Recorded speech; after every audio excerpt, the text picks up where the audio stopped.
Mr. Saikia, you've been writing about these regions for a very long time now. How would you characterize the two extremities, in a brief way? You're on mute.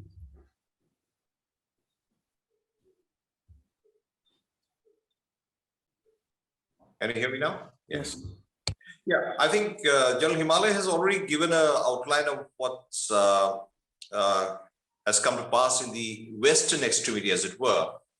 I'd say only one thing, that the Taliban was a creation of Pakistan. And you sort of hark back to a person called Naseerullah Babur, Major General Naseerullah Babur, who was Interior Minister of Benazir Bhutto, who actually created the Taliban, the seekers, as it were, way back in the 1990s.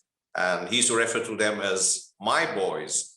So when they got too much inside Pakistan, they were handed over another country, which is Afghanistan.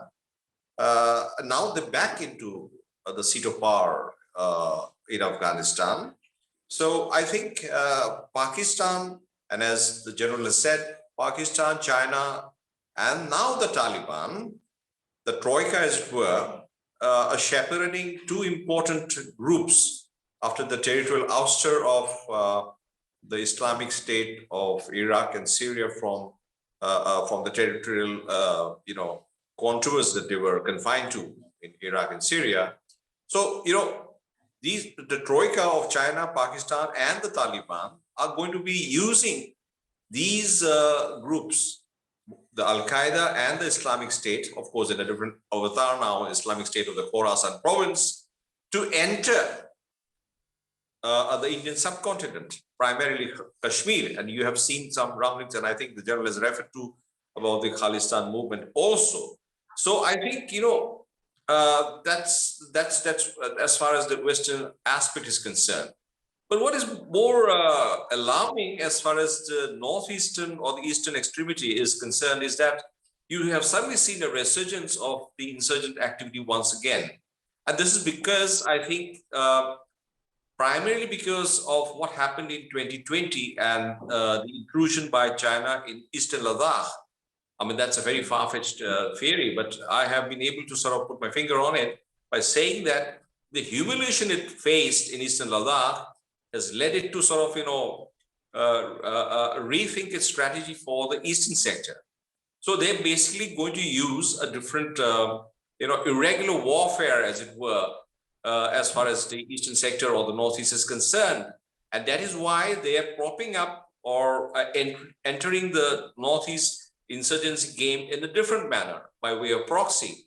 And the manifestation of that was felt in the Churachandpur attack on the 46 Assam Rifles. And in the days to come, I fear that you might have actually more such attacks planned by Chinese planners and chaperones for these IIGs or the Indian insurgent groups.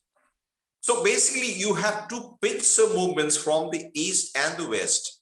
And if caution is not exercised by the government of India and the Indian state, you might actually have a marrying up of these two pincers somewhere in the general area of Siliguri corridor, which actually would sort of sever the northeast from the rest of the country. I'd sort of immediately leave it at that.